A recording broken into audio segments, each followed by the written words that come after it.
नमस्कार। लोक दर्पण पर आज प्रस्तुत है धारावाहिक कुलक्षणी नार की 10वीं कड़ी। इससे पहले की कड़ियों में आपने देखा कि कुबेर का पत्र पढ़कर मंजू व्याकुल हो गई थी। क्या मंजू ने कुबेर के पत्र का जवाब दे दिया है? यह जानने के लिए हमें चलना होगा कुबेर के गांव। तो आइए चलते हैं कुबेर के गांव। अगली सुबह मंजू समय से कुछ पहले ही उठ गई। अब तक घर में उसकी सास सबसे पहले उठती थी। आज उसने सुबह सुबह उठकर गौशाला में जाकर पालतू जानवरों को बाहर निकालकर उन्हें चारा डाल दिया। जानवरों का गोबर बाहर फेंक कर वह घर लौट आई। इसके बाद वह सुबह के नाश्ते की तैयारी करने लगी। कुछ देर बाद सास ससुर की भी नींद खुल गई। मंजू ने चाय बनाई और सुबह की चाय पीकर सब अपने अपने काम में लग गए।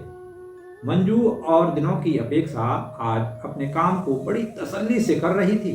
ऐसा लग रहा था कि उसमें बचपना के बजाय अब प्रौढ़ता के लक्षण आ गए हैं।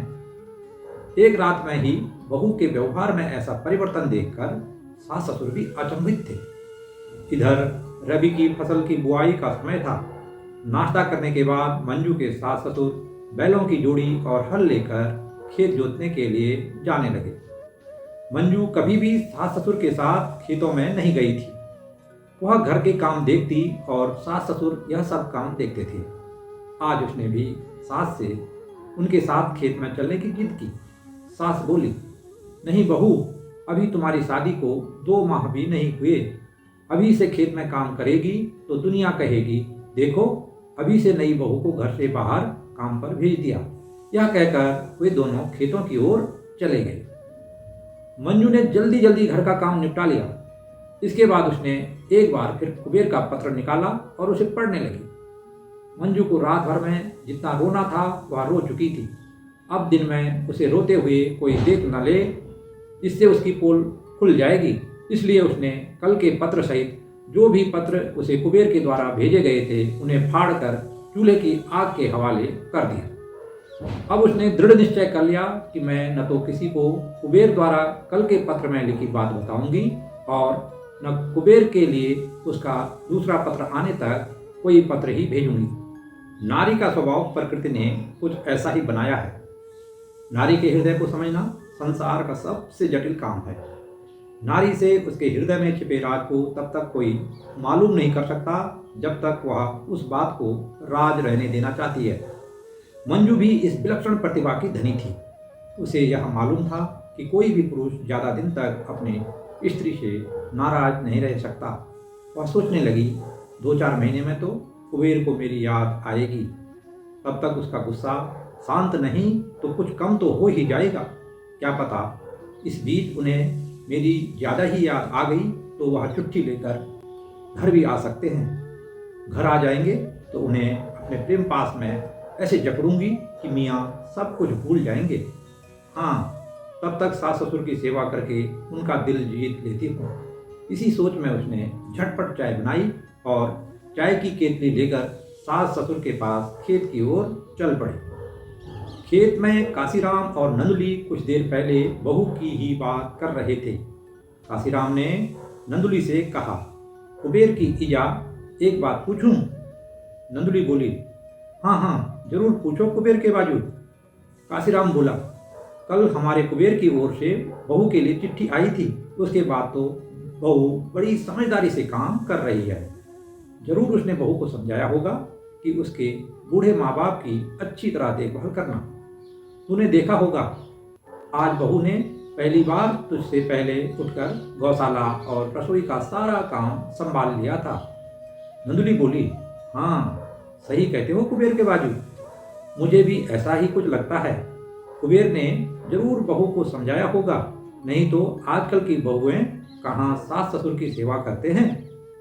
अभी उनकी यह बात चल ही रही थी कि मंजू चाय की केतली लेकर खेत में पहुंच गई। उसे देखकर काशीराम और नंदुली मन ही मन बहुत खुश हुए। फिर भी बाहरी मन से उन्होंने बहू को समझाते हुए कहा, बुआरी, हम थोड़ी देर में घर आने ही वाले थे, तू क्यों अभी से खेत में आने लगी है? चलो अब आ ही गई है तो अपने खेत भी देख ले। यहाँ से लेकर ऊपर आम के पेड़ के सामने तक सब हमारे ही खेत ठहरे। दाईं ओर आनंदी की छान तक ये खेत फैले हैं और बाईं ओर जंगल तक सारी अपनी ही जमीनें हैं। हम लोग तो कुछ वर्षों के ही मेहमान हैं, इसके बाद सब तुझे और कुबेर को ही तो संभालना होगा। चाय पीते हुए कुछ देर बातचीत कर काशीराम ने थोड़ा सा खेत और जोता। इसके बाद उसने बैलों को हल से खोल दिया और तीनों लोग घर वापस चले आए। घर पहुंचकर मंजू ने फटाफट दिन का भोजन तैयार किया। मंजू को देखकर अब ऐसा लग रहा था कि उससे अच्छी सास ससुर की सेवा करने वाली बहू पूरे इलाके में किसी की नहीं है। कुबेर की चिट्ठी को आए 3 दिन बीत गए थे तो कुबेर की माँ ने बहू से पूछा, बहू कुबेर की चिट्ठी का जवाब तो भेज देती, परदेश में चिट्ठी ही तो इंसान का एक सहारा होता है। मंजू बोली, सास जी मैंने चिट्ठी तो दूसरे दिन ही भेज दी थी। स्कूल जाने वाले बच्चों के हाथ ही मैंने चिट्ठी पत्र पेटी में डालने को दे दी थी। मैं ससुर जी के हाथ कैसे भेजती उनके लिए चिट्ठी, इसीलिए तो मैंने आपको भी यह बात नहीं बताई। नंदुली बोली, बुआरी हमारी तरफ से भी कुबेर के लिए 2 लाइन लिख देती उसी चिट्ठी में। मंजू बोली, मैंने चिट्ठी में आपकी, ससुर जी और गांव के सभी बड़े बुजुर्गों की तरफ से सब कुछ लिख दिया था। सबकी बात खबर लिखकर ही तो चिट्ठी पूरी होती है।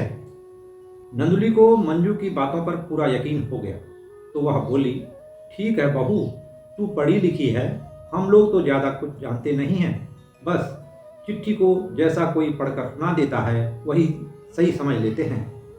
नंदुली ने यह बात काशीराम को बताई तो वह भी यह सुनकर बहुत खुश हुआ कि घर पर पढ़ी लिखी बहू आने से उसका एक काम तो हल्का हो गया। तो ये थी धारावाहिक कुलक्षणी नार की 10वीं कड़ी। आगे की कहानी और भी रोमांचक होने वाली है। इसके लिए बने रहिए लोक दर्पण चैनल के साथ। आपको अभी तक की कहानी कैसे लगी कमेंट बॉक्स में अवश्य लिखें। और अगर आपको लोक दर्पण पर प्रसारित धारावाहिक एवं कहानियाँ पसंद आए तो चैनल को लाइक, शेयर और सब्सक्राइब करना न भूलें। धन्यवाद। नमस्कार।